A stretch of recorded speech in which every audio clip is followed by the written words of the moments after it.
Hey, most people's personalities kind of suck, if I'm being honest. You know, you've met them, honestly, if we're being real, but here's the thing. Not that they're actually like sucky people. Sometimes they just don't have certain personal skills, right? They may struggle to have communication with certain people, to do hard things, to be difficult, and I think that's where things get hard for people, is they don't realize that that is not a death sentence. They may not be great, but they can develop these things, and you really have to focus on, how do I create a personality people want to be around? You can walk into some rooms, you can notice that, man, that's a person I want to talk to. They have attention drawn to them. People want to be around them, whatever it might be, and that is a key thing. Now, you have a life to live. There's a lot of different people, and if you don't pay attention, I'm about to tell you in this whole video, you might get to the point where you start working through life and finding yourself tucking farther and farther away from certain amazing people in the world. And these amazing people in the world are ones that really, they want to be around you. I know they want to spend time with you, and you want to be around them too. I mean, people need people. People need to have individuals they can talk to, be creative with, engage with, and if you don't have that, then what happens is, man, you end up living this life of quiet desperation where you look at people that are living lives of joy and friendship and connection, and you don't have that. And really, it's something where I've never been around a person who's a phenomenal person with a great personality that people love that is always lonely. Now, yes, there may be some people that have great personalities. They're not living right. They're not doing the greatest things. They're kind of crappy values and ethics, but personality is personality. Some people are magnets. There's a reason some people are actors or hosts or on television, and some people never will be. Not a good or a bad thing, just an is thing. But you can also not be an actor or a TV screen person, but also be a great coach or friend or colleague at work that people love to be around. And I don't care who you are. If you are a person that people like and people want to be around you. Now, I know a lot of people,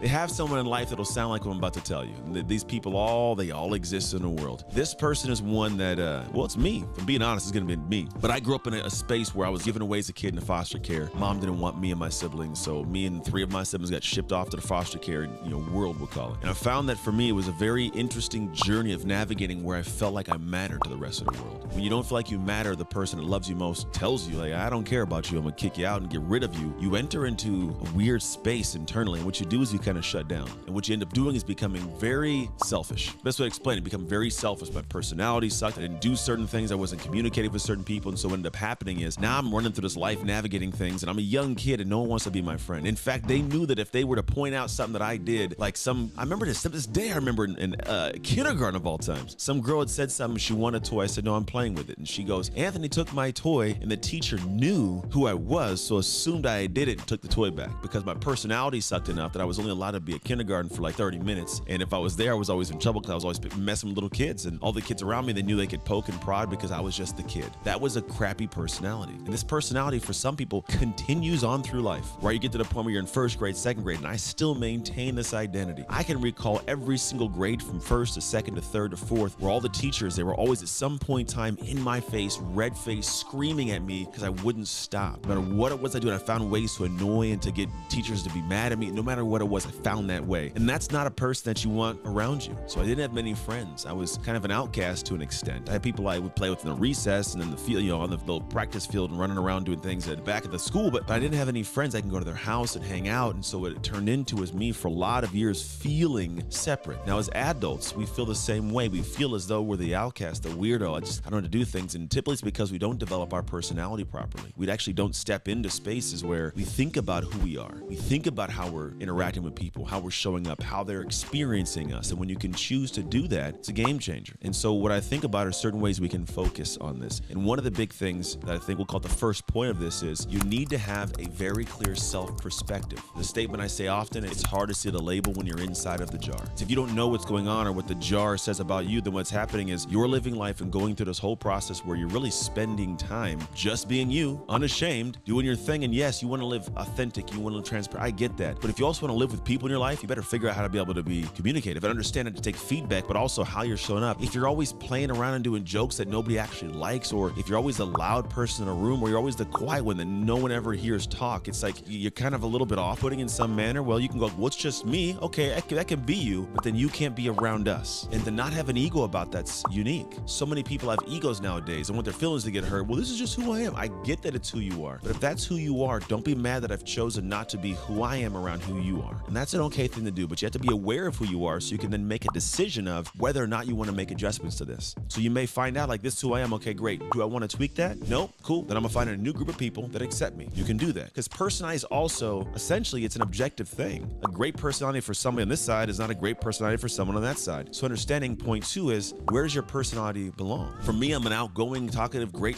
this perspective, I think, in my mind of how I see the world, and I'm gracious to all people and I accept all people. But I also know there's places I don't want to go hang out with certain individuals, and vice versa. I'm not the guy that some people want to hang out with too, and that's okay. But I understand that. I understand that my personality is great in some environments, but not great in other environments. There's nothing wrong with this. But I know who I am. It's the first part of it. Second, I know where I can fit and belong. That's a big piece of it. Now, no matter what side of the coin you sit on, point number 3 is important. You must develop social skills. See, personality is a read on how people see you or how you're perceived in certain manners. And if you don't have social skills, you're going to struggle. And social skills are very, very key to be able to have any degree of relationship with somebody. What I mean by this is if I want to have a close, intimate partner, I want to have friendships, I want to have great colleagues at work, it's all going to be predicated upon my honest social skills. Meaning, can I interact with people? Can I say things that are supposed to be said in this setting? Should I bite my tongue on certain things? Can I be gracious? Can I have empathy? Can I be compassionate? Can I be helpful? Do I support? What are these certain things? And these skills are ones that are interpersonal. Can I read what's on your face and understand what you're doing right now is something that should tell me to calm it down, or don't say that? Or can I read that as the room in a sense of what's going on and not interject with something that doesn't fit for the moment? See, all these different things that are actual social skills that you develop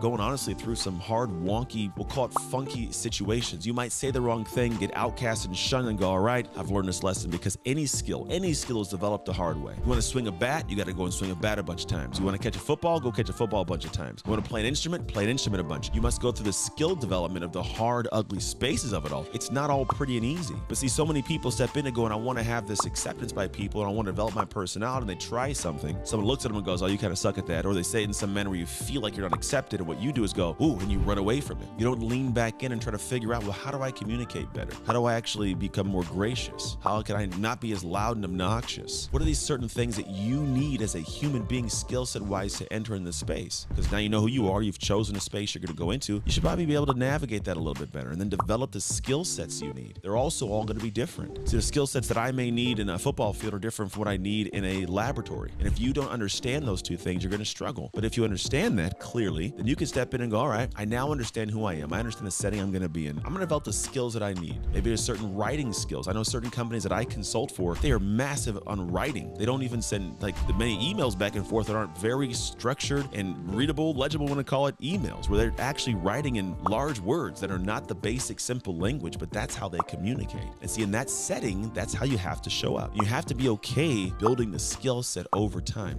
See, a lot of us, I think we think that somebody has no personality. You have a personality, but the read of that personality in the setting you might be in may not be the right read. It doesn't mean you're wrong, something wrong with you, you're broken. If you think about the whole Albert Einstein quote is, if you judge a fish by its ability to climb a tree, the fish will think it's stupid. But a fish is made to swim in water. So the setting you're in, it genuinely matters. And it's okay for you to understand that this setting you might have been in has been giving you a bad read. You need to move or conform to that setting. Because when you do, you get to have that whole experience that everybody sees where you be the life of the party because your personality sits perfectly in this setting. And if you're the life of the party, you have engaging people like you like having people around, there's a back and forth that people enjoy, and then it becomes this amazing ongoing experience that people, and they get better and better and better. And then what happens is you start getting to the next level of what's really important in life, which is learning lessons, learning about yourself, learning about others, navigating things. And it's in these settings that you're stretched and you're grown to become so much more, to have a deeper understanding of people and situations. Your psychology grows, your neurons fire in different ways, so your neurology actually improves in certain ways. You start understanding life at a deeper level you never would have understood if you didn't have the personality to get into a social setting, and these social skills were developed so you could have interpersonal communication, relationships that introduce you to new experiences. The experiences grew you. That's life. And just because one setting isn't another setting doesn't mean you should say I'm horrible because I'm bad here when you could be amazing over here. But you got to dive into that setting. You got to dive into the communication, dive into the experience of what's going on, and find out that a personality is developed there. That's a beautiful thing. Here's what I like about it. It's kind of like, I say personalities are kind of like a turkey dinner, if you want to call it, at Thanksgiving. If you think about really how that's done, no one goes to the actual, we'll call it the kitchen, and gets a bunch of turkey and puts a bunch of turkey on a plate. No, it's turkey and it's dressing, and it's ended up being a little bit of gravy on my mashed potatoes, maybe get some yams and some corn and some green bean casserole, and all these, right? It's colorful, it's different, it's unique, and that's what makes the meal delicious. Not the same thing. It's all the different pieces that come together. So not only can it be different people like that, it could be also your personality. Colorful parts, different expressions, different areas, because we also do express ourselves in different ways in different settings. So finding out how to also say, maybe you have an amazing personality. It's the last point. You might have an amazing personality, but you're too shy to express it in a certain setting. I say try it. That's how you develop a skill of social, right? Interaction. This is who I am at home. I'm gonna be this person here in public. public. Let's see if they like me. They like me, even better. Now you are free to be you, and also people are free to experience and enjoy you. But you might be robbing the world of the gift of you if you're too worried about how they'll see you. So share your personality. If it doesn't fit there, find a place where it fits. You do that, life's grand. Take care, and as always, make shift happen in your life.